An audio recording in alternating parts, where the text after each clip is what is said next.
I can start.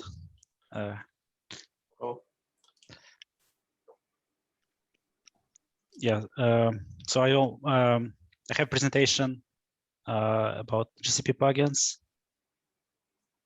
and if somebody can tell me how to share one Chrome tab in Zoom, I would appreciate it. Can you do it somehow? I can share the Chrome tab. No. You cannot share a single tab, but you can share a single window. So pull it out in a single window. All right. All right.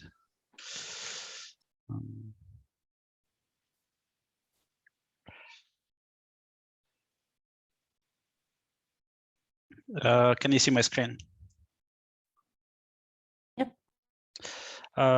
Yeah. Hello, everyone, and just hold on. Yeah, and I have a presentation about GCP plugins. So it's not a presentation like regarding GCP or how what GCP projects exist, but it's more a presentation on how to develop a backend plugin and why you need it. And before we start, I have some free letter words that I want us to understand, because everything is complicated nowadays. So GSA is a Google Service Account, and KSA is a Kubernetes Service Accounts. JK is a Google Kubernetes Engine. It's like a Google product for managed Kubernetes service, and GCP is a Google Cloud Platform. I would use a lot of words KSA and GSA when I'm going to describe how service accounts work. So before we start, when we want to develop GCP plugins, what kind of requirements do we have? So ideally, we want to make it super easy to add new task types for Google Cloud, because there are many products that constantly add new products, and we want to be up to date with it. We also want to scale to a lot of projects and workflows. So as a ballpark, we can say that we would have like 1,000 projects, and overall we would have 1 million workflow executions per day. Even though we might not need it, so we might not have the scale, but when we design it, we want to aim for such scale. And we also want for each project to have own Google Service account. Why? Because we have 1,000 projects that are shared by different users, and we don't want all of them to use one service account, because otherwise it's going to be a security risk, or you want to have a separate billing for each of them, and so on. Many products for Google, for instance, BigQuery or Dataflow, have their own job management mechanism. So you submit a job, and then you actually just wait for this job to finish. So ideally, we want to have this resource control, like we want to control how many jobs we execute in parallel. We want to control how we do retry behavior and so on. And we want to do it cluster-wide. So we want to control it globally for each Flyte task that is executed.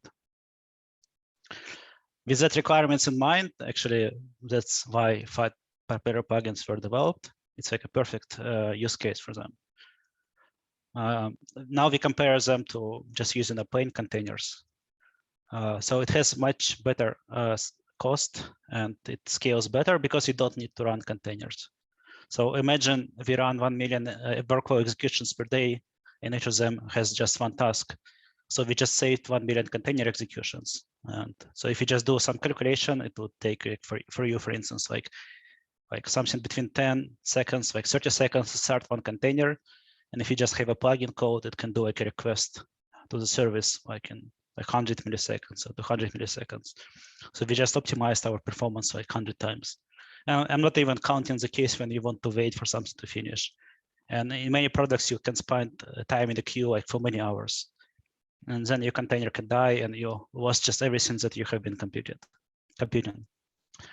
We also want to have more functionality. And so that's a perfect way to write plugins, because it actually allows us to control our task lifecycle.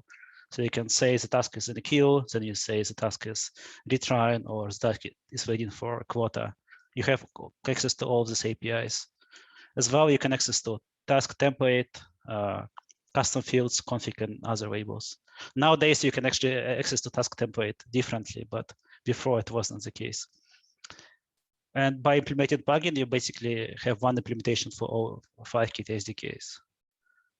So it will be implemented as a plugin, and this plugin can be used with any SDK by you implementing a small layer.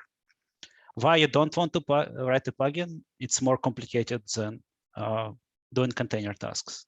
In general recommendation, you start with a container task, and once you have a problem with it, or you want to scale more, you start to implement a plugin. As well as there is a deployment problem. So it's kind of a both a benefit and a drawback.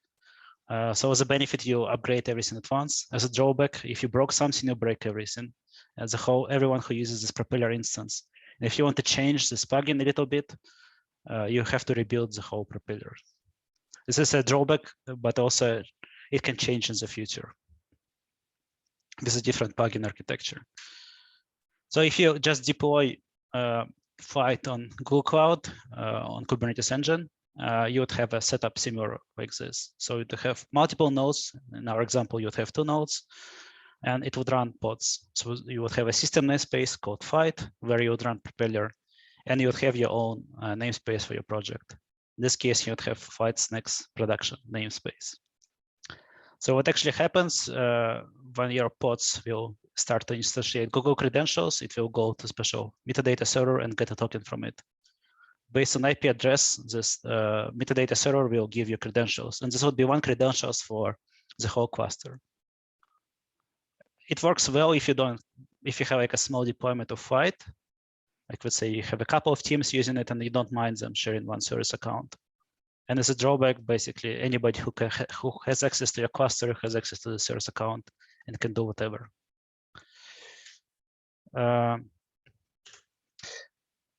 As second iteration of this, you can actually set up something called workload identity.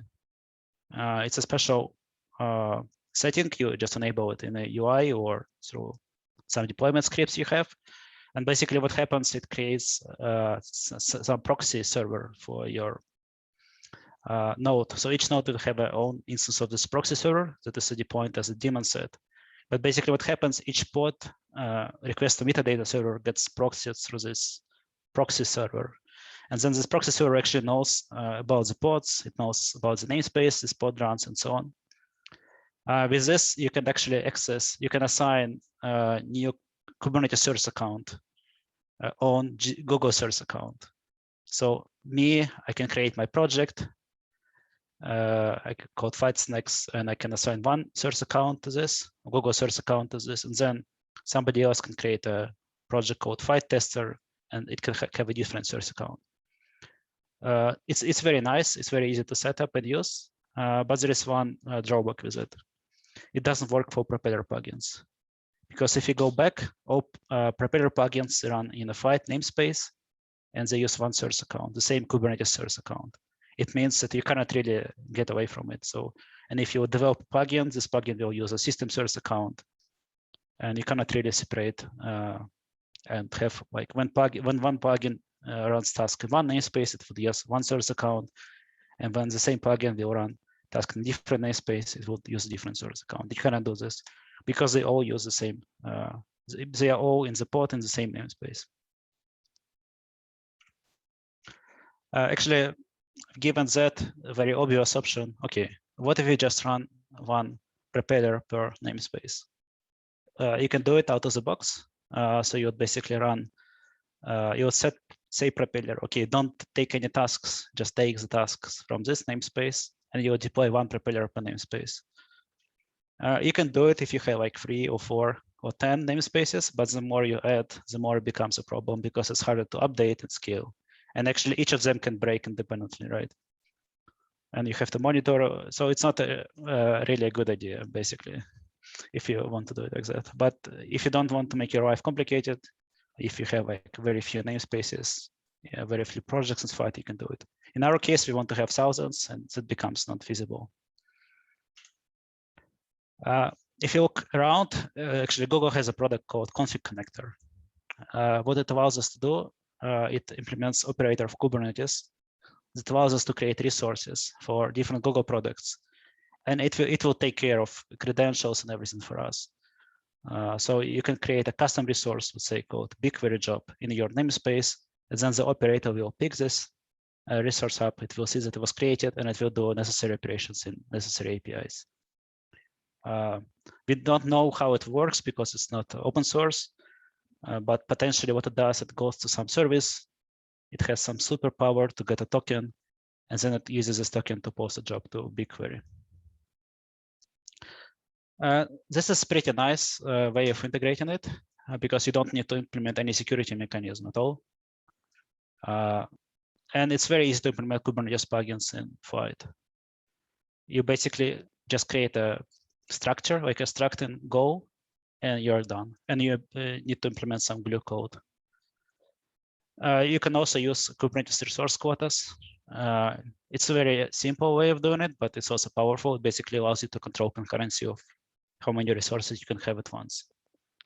As a drawback, it relies on external Kubernetes operators. It's not even open source. It would create additional load on API server for Kubernetes. So if you plan to do a lot of this resources, you would have a problem with scale. And as well, the existing mechanism to control resource quotas is very limiting. So you cannot. So the only thing you can do for now is just control concurrency. The main drawback in this list is reliance on external operator, because if you want to extend something, if you want to support for a new product, or if you want to slightly adjust how it works, you cannot do it. On the other side, if you happen to integrate with some other product, this product already has operator, you are in a good spot because it's a super easy way to integrate. Then the next option, okay, what if we don't use operator, but remember we had this spot called operators that could become any service account somehow and then create jobs for us. What if we just do the same, but we implement this in Go in a Propeller as a code? So because Propeller knows in which namespace you run, it can potentially get a service account assigned to this namespace and do the same kind of acrobatics that operator does, right? And you can actually do this. There are different APIs to do it, and you can implement it like this. And you can even make it secure. But basically, this way you can implement it. And the first implementation of GCP plugins actually did it. So it's very easy. You can use just Go library for Google APIs. You can use all features of core plugins you want. But as a drawback, you have to basically implement yourself token retrieval code. You need to implement authorization code to make sure that nobody uses service accounts that you don't have access to, because your propeller becomes somebody who actually controls access and gets different tokens and rotates them and does a bunch of things. So you need to be very careful, and you also need to authorize all requests when implemented, but it's possible. And as another drawback, if you run pods in the parallel, you would use a different mechanism to get these tokens. Actually, you would use something called service account impersonation, and token retrieval mechanism uses a different mechanism called workload identity for pods. So you use a different mechanism. It works like that, but it's a bit scary to implement it, honestly. But then, what if we just combine the best of all attempts? And we have the last option. Now, option number 3, that is the ultimate one. So apparently, if you would read Google documentation long enough, and you would read some source code to different products, you would realize that everything that operator does, it's available as an API. So there is some way you can basically get tokens the same way that operator does it. I'm not going to dive into deep into this. But basically, what's implemented right now, it resembles exact mechanism how operator that was provided by Google called config connector does token rotation.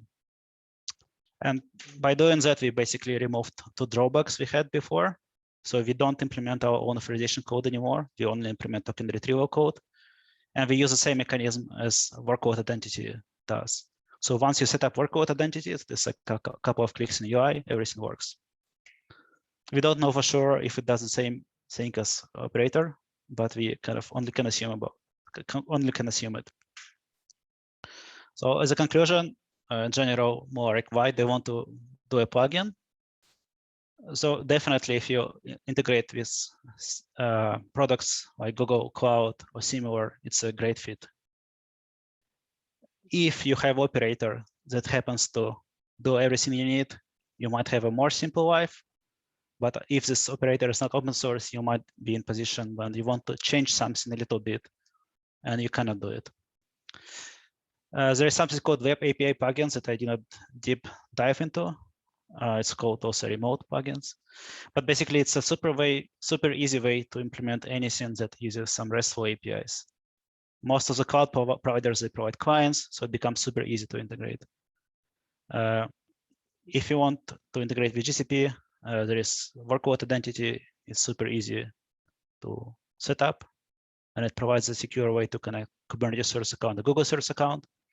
And actually, Propeller can use this mechanism, so we don't have to invent our own mechanism to rotate these tokens. So current status, there is a pull request that implements this mechanism to exchange tokens that I just described. It's going to be available for each plugin. So if you want to develop your own plugin that would use GCP, you can do it. There is also a BigQuery plugin, work in progress. It's the same pull request that uses Web API. You can check out. So you don't have to use workload identity if you don't, because there is like a default mode that uses one source account for everything. But if you happen to have thousands of projects, you likely want to change it. And as a next steps for BigQuery plugin, we would extend it. We could extend SDKs basically to provide a small layer of user API to use this plugin. And there is also some feature work that we briefly discussed that we actually want to extend schema support to be more compatible with products like BigQuery, but it's a topic for a different session.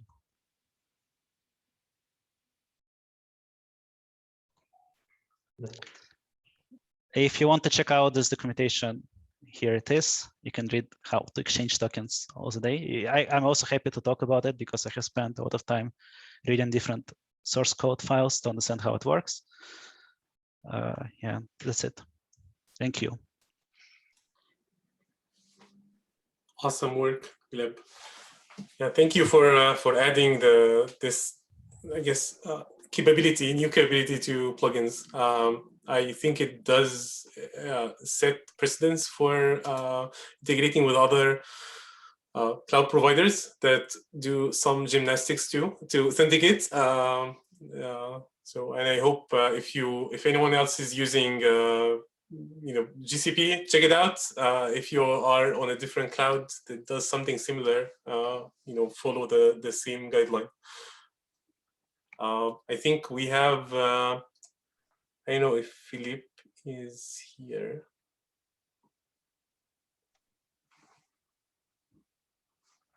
Philippe is not, I don't think Philippe's going to be able, I don't think he got permission. He's ready to go, but. Okay. I can do a quick overview on secret stuff that we released last milestone. So milestone 12 is out, and it has a bunch of bug fixes, performance and stability related. And one of the notable features we released is secrets access to container tasks. So let me, I haven't prepared a demo, but I can show you what the examples we wrote, and we can use that to talk about the feature. So it's, let me share this. Right. So one of the, and we heard this from quite a few people, one of the very much needed feature was secrets because in containers, because people there, as Gleb pointed out, they start extending Flyte with writing code in containers or container tasks, task plugins. And as soon as you want to communicate outside your cluster, right? It's fine if you are creating maybe CRDs or other pods in a special way or something, right? But once you go outside the cluster, you typically want to authenticate. And once you want to authenticate, regardless of how you will authenticate, right? You're using OAuth or API keys or what have you.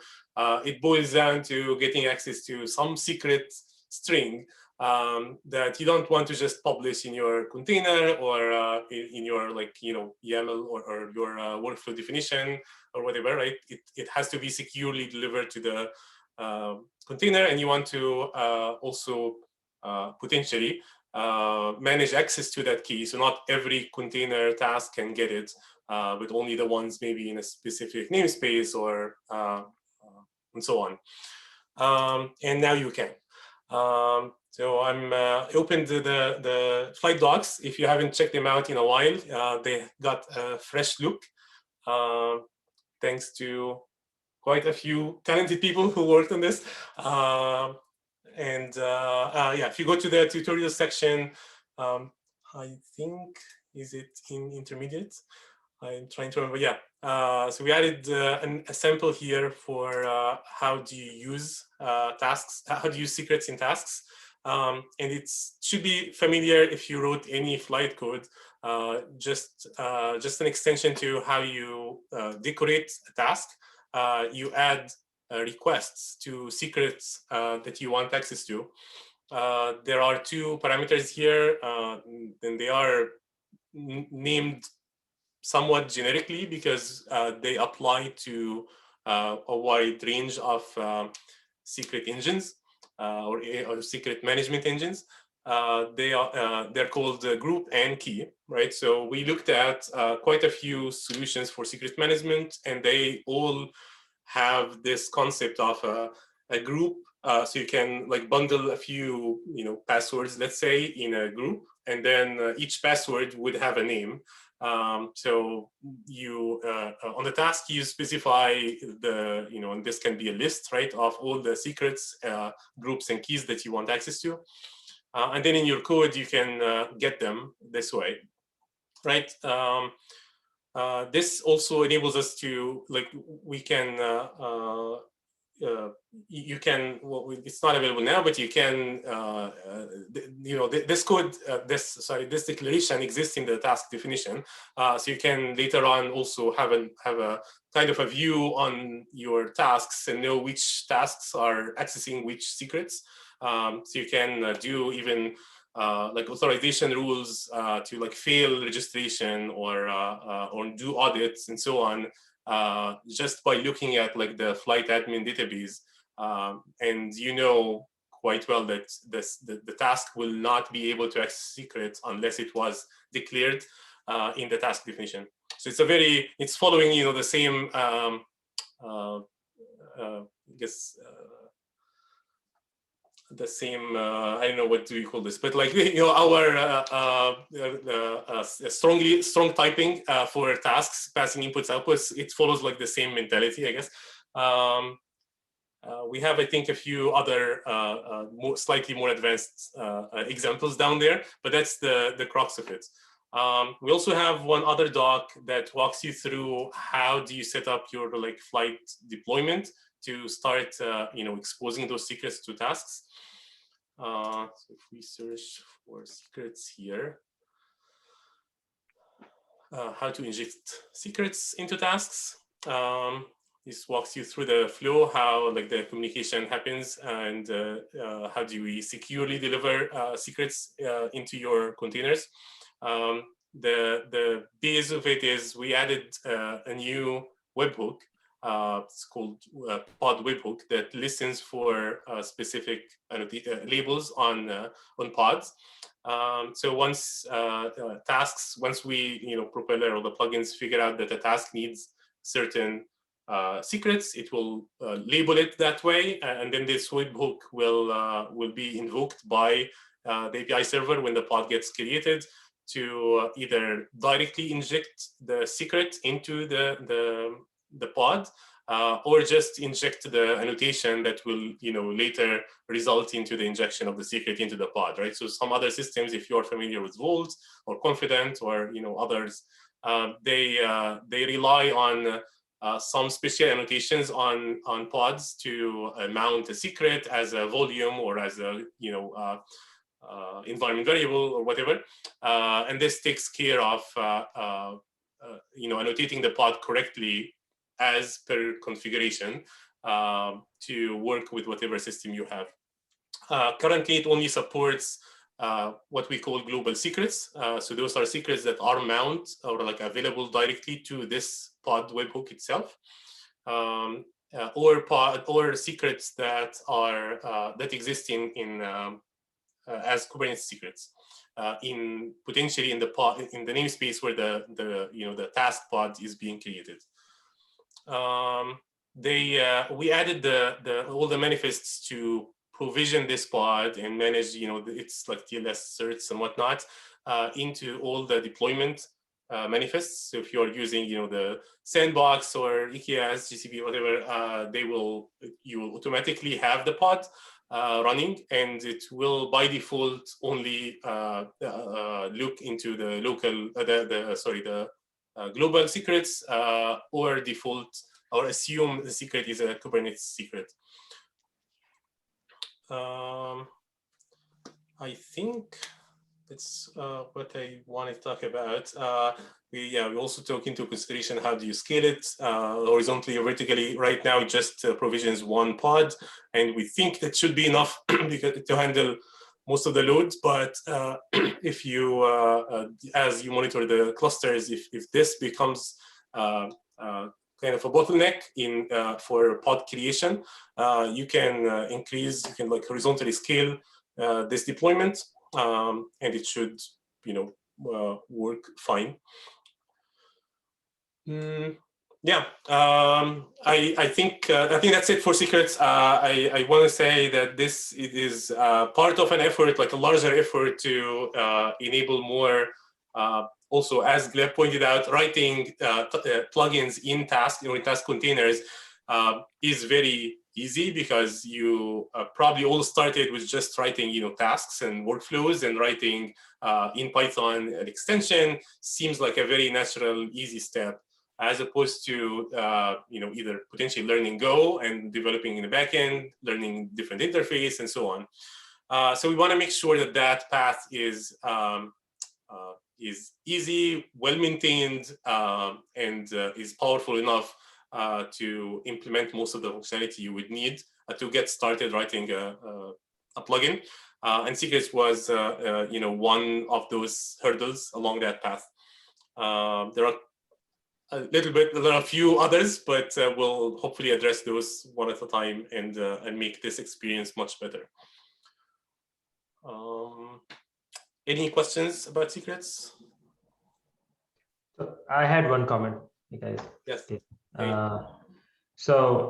Secrets are available already today, but the difference is that you either have to use the pod plugin if you want to write secrets into your, mount the secret into your pod, or you have to use your own method of annotation and so on, which is what Lyft and a couple other places do.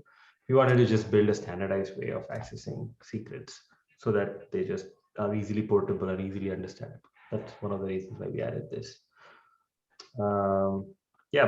Besides that, I think I just realized you should always run with more than one replica of the secrets injector, because I think it's an availability loss. Like if the secrets injector is down, you will not be able to launch pods. Propeller will back off and retry and do all of those things, but there will be a momentary loss while the new pod is being created, if that happens. Besides that, I think also writing the FlyteCtl site plugins. One of the things, maybe we should talk about it a little bit whenever we get a chance, but one of the things we are working is ability to pass the template information into an arbitrary container without really building the container. And this is useful for like query type plugins and plugins that do not really have code in them. There have been interest for folks to write plugins that talk to a SQL database, for example. And we don't want to do that in Flyte Propeller because talking to a SQL database actually uses memory. And we want to avoid any of those memory usages in Propeller.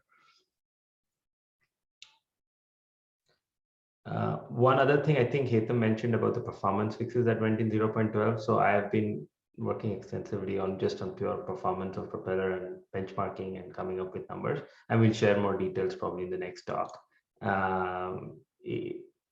Gist of it, like our goal was to run 10,000 concurrent workflows, with the minimal overhead. And so I'll give an update on that. It should be, we've unraveled a few performance bottlenecks that could have caused those problems, and we fixed them. and we should be looking into that in the next meeting or something. I'll probably try to go over in detail.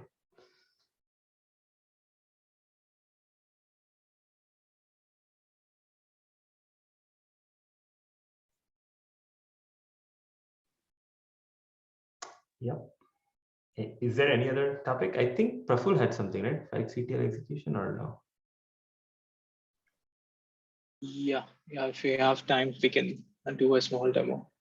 I don't have a presentation or anything. It's just I'll show through the command prompt how exactly to create executions. If there's no one, I can start off. Go ahead. It's just how we like it. Okay, great.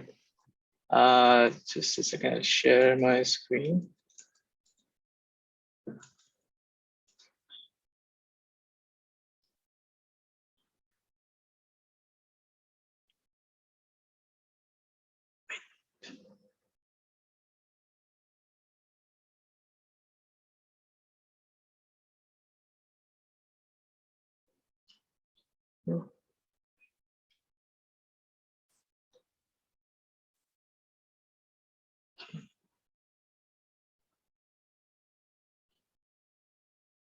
Okay. You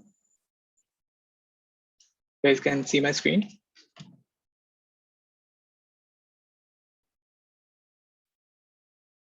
Someone confirm they can see the screen. Yep. Okay, great.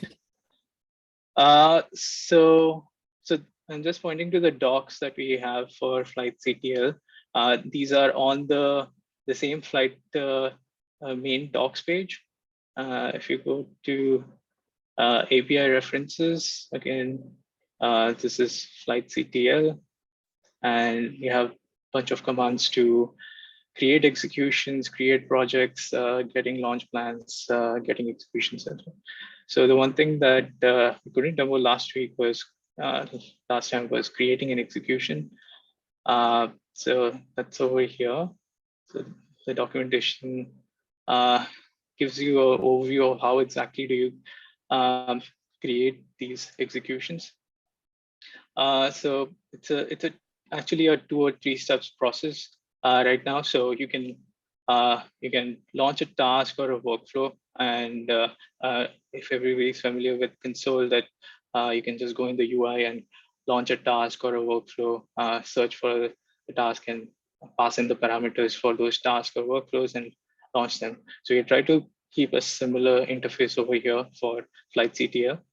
But in this particular case, like we have additionally added like a GitOps task where you can actually create an intermediate file for your execution, which you can use for launching it multiple times. You can modify the parameters. You can modify any of the auth roles that you require for your execution and relaunch those using that file. So basically, whichever workflow or task you want to execute, you'll just do a get for that particular task or workflow, and there's an option to create to output an exec file. I can just show you quickly how to get that. So in the get task, there is a new option that it provides you. Like if you want to launch this particular task, it allows you to dump an execution file. What this does is basically dumps an output for the all the task parameters that this particular task requires for execution. If there are any default values for those parameters, it will dump that in the file. And as a next step, the user can go in and modify those parameters and pass it to the create execution.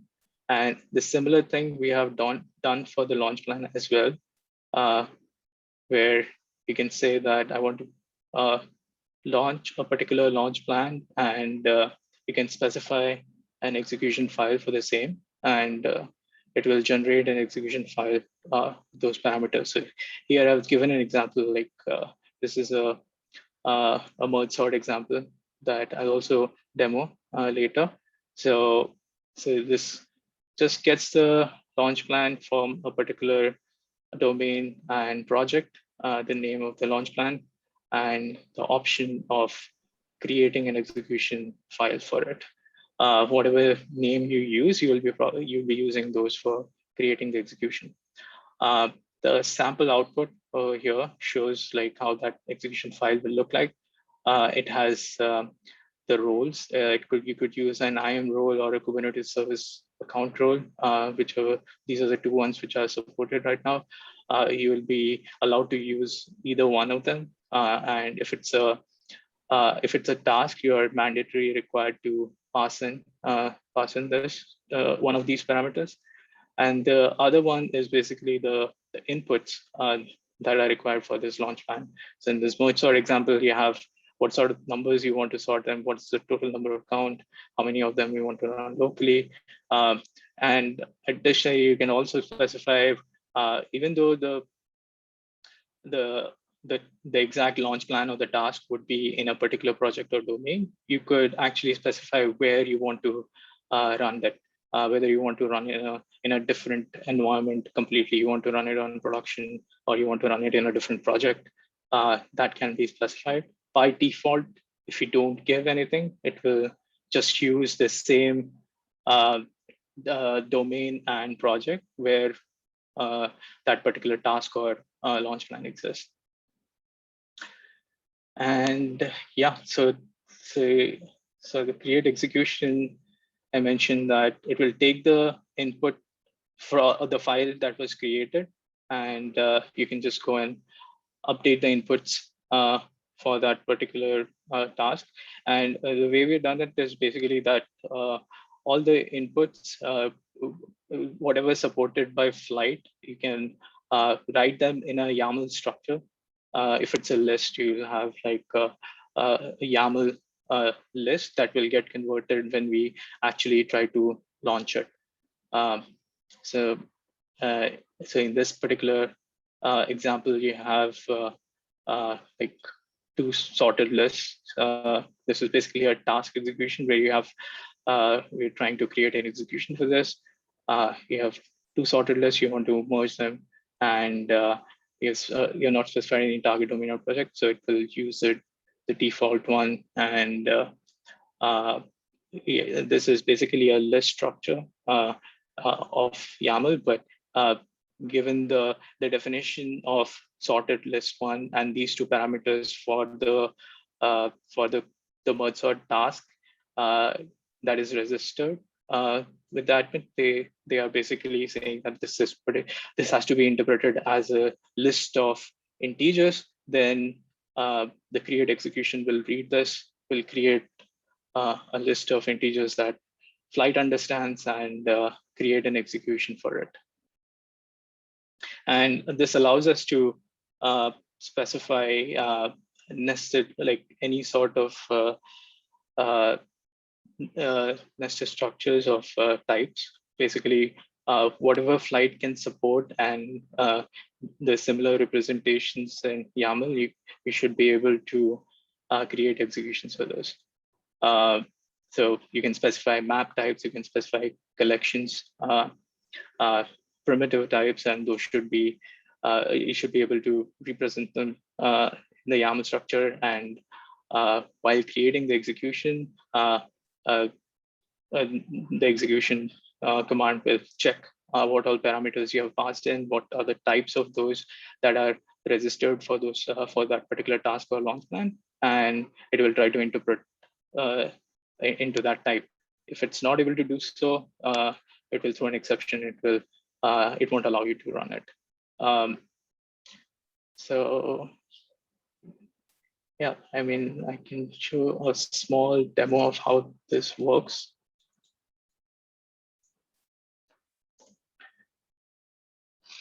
I'll just show you a launch plan example over here.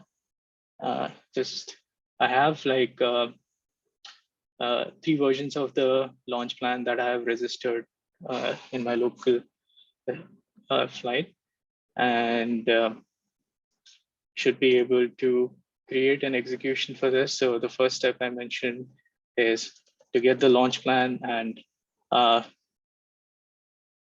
you can generate the exec spec file for it. If you specify minus latest, it will use the latest version of that particular launch plan. So here it says that I'm using the latest version. It also alerts you if you have something already written. So here it generates a execution spec YAML file, which dumps all the inputs that are required for that particular launch plan. Here it tells you what workflow is going to be run in that launch plan, what version of it. As I mentioned, if you use version 3, so it will that's the version it will get serialized in this file, and you can specify. You can go and modify these inputs. So I already have a file. I can just show you. So just a simple file that I've generated, just like 5 inputs, integer inputs, and it's going to sort these using the merge sort workflow. And the way you do it is now create an execution for it.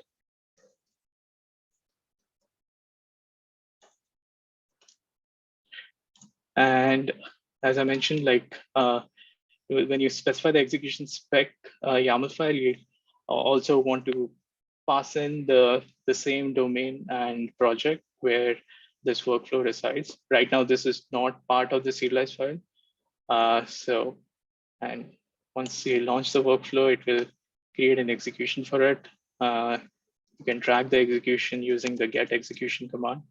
And this allows you to track it in the same command line. You can write scripts to monitor this. We also plan to have like a watch execution later on. So here you see that we just launched it using this file, and it's currently in a running state.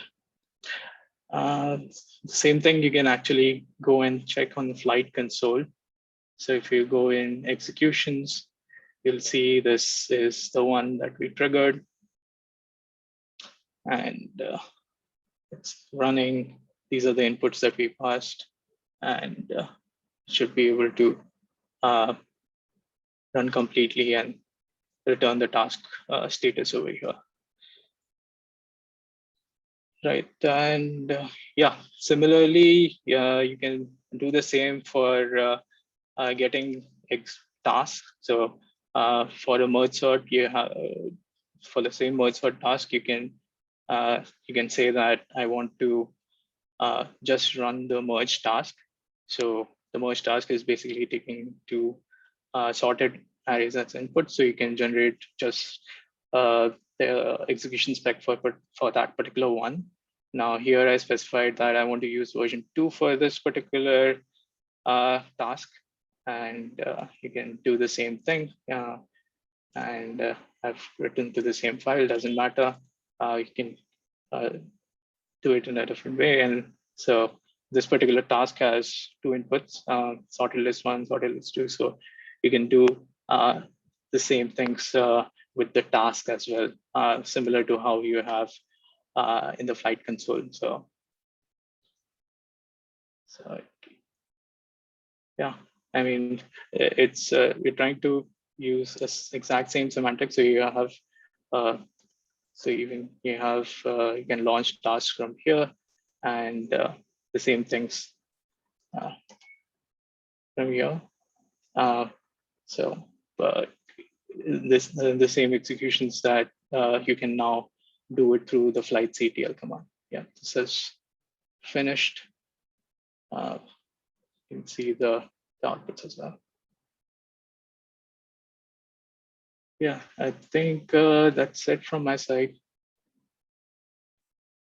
Yeah, please try it out. I think the documentation is available here. And yeah, please let us know if there's anything additional feedback on this. Cool, that's awesome. Thank you. I'll stop Yeah. sharing. I would like that FlyteCtl moves ahead of the UI sooner.